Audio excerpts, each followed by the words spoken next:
As you exit the vehicle, make sure you back out and use 3 points of contact. Your air pressure gauge, tire pressure gauge will be located here. Make sure you grab that and pick that up to do your tire pressure.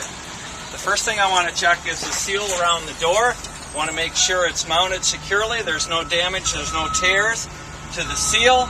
The next thing I'm looking at is my hinges. I don't see any missing nuts or bolts. My hinges operate smoothly. The door operates smoothly. It shuts and locks securely. My mirrors are mounted securely to the door. I don't see any missing nuts or bolts. My mirrors are properly adjusted. There's no cracks, there's no damage, and they're clean. My bay doors operate smoothly. Now they're secure. My battery box cover is in place and it's mounted securely to the battery box.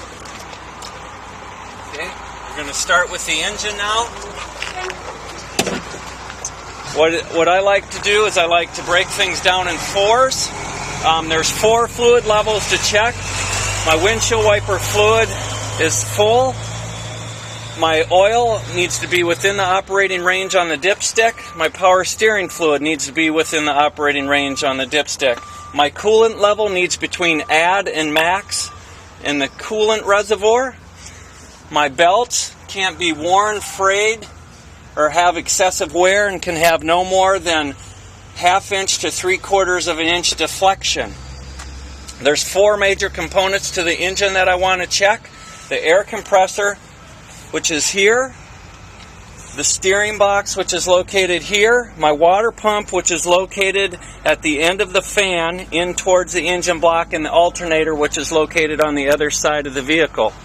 When I check my air compressor, I want to make sure that it's mounted securely. There's no missing nuts or bolts. I don't hear any leaks and I don't see any leaks. My steering box, I want to make sure that that's mounted securely.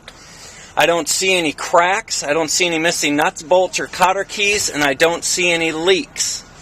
Okay, my linkage, steering linkage, rods and arms can all be talked about at the same time. So linkage, rods, and arms. There's no excessive wear. They're straight. They're not bent. There's no missing nuts or bolts. They are secure, and I don't see any missing cotter keys. My water pump looks to be securely mounted. No missing nuts or bolts, and I don't see any leaks. Now I'm going to move on to my suspension. There are 4 things to remember about the suspension. My hangers, springs, U-bolts, and shocks. My hangers are securely mounted to the frame. I don't see any missing nuts, bolts, or cotter keys. I don't see any damage or cracks to the hangers. My springs, there is nothing missing, shifted, cracked, or broken. My U-bolts are in place. There's no obvious damage or cracks. I don't see any missing nuts or bolts. My shock is mounted securely to the frame and I don't see any leaks. I'm then going to move on to the brakes. I will start with my brake line, which is right next to the shock. My brake line is mounted securely. I don't see any abrasions or bulges. I don't see any leaks. I don't see the brake line rubbing against anything. The brake line is connected to the brake chamber. The brake chamber is mounted securely. I don't see any dents or cracks. I don't see any missing nuts or bolts. It's mounted, then you can go on to your slack adjuster. The slack adjuster can have no more than 1 inch of free play with the brake released.